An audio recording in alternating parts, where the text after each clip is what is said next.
আপনাদের সঙ্গে একটা নিউজ শেয়ার করতে চাই। এটি আসলে শেয়ার না করে আমি লোকটা সম্বরণ করতে পারলাম না। শামীম ওসমান বলার অপেক্ষা রাখে না, তার মুখে মুখে তার যে ভাষণ, বক্তৃতা, তর্জন গর্জন, একটা মহা বীর, সেই বীর এখন কোথায় আছে নিশ্চয়ই আপনারা জানতে পেরেছেন। সেই বীর এখন ভারতে অবস্থান করছে। তার একাধিক ছবি প্রথম আলো প্রকাশ করেছে। দিল্লিতে নিজামুদ্দিন আউলিয়ার দরবারে দেখা গেল শামীম ওসমানকে। এখন দরবারে কি কাজ তার মানে বুঝতে পারছেন?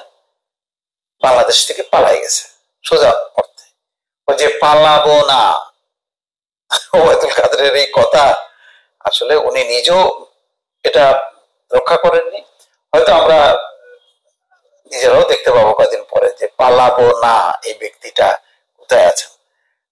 এখন তো মির্জা ফখরুল ইসলাম আলমগীরও বলছেন যে তার আমার বাড়িতে আসার কথা, কিন্তু সে কোথায় পালিয়ে গেল।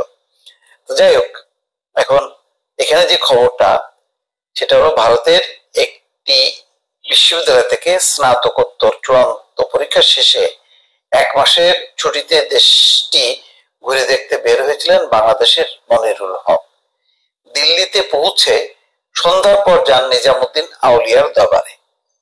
সেখানে চোখের সামনেই দেখতে পান গোপনে দেশ ছাড়া আওয়ামী লীগ নেতা শামীম ওসমানকে। গণ অভ্যুত্থানের মুখে গত 5ই আগস্ট আওয়ামী লীগ সরকারের পতন হয়।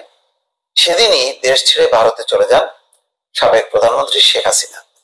এরপর অন্তর্বর্তী সরকার ক্ষমতা এলে তার দলের অনেক নেতা গোপনে দেশ ছাড়েন। নারায়ণগঞ্জের সবচেয়ে আলোচিত নেতা ও সাবেক এমপি শামীম ওসমানও সপরিবারে গোপনে দেশ ছাড়েন বলে খবর বের হয়। তবে দেশ ছাড়ার সঠিক তথ্য পাওয়া যাচ্ছিল না।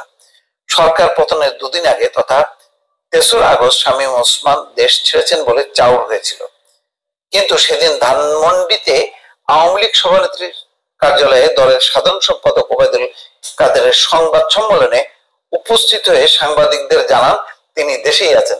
তিনি কিন্তু আবার বলে যে না, তিনি দেশেই আছেন, 3 তারিখেও তিনি দেশে আছেন। কিন্তু এবার তার দেশ ছাড়ার সত্যতা নিশ্চিত হওয়া গেছে।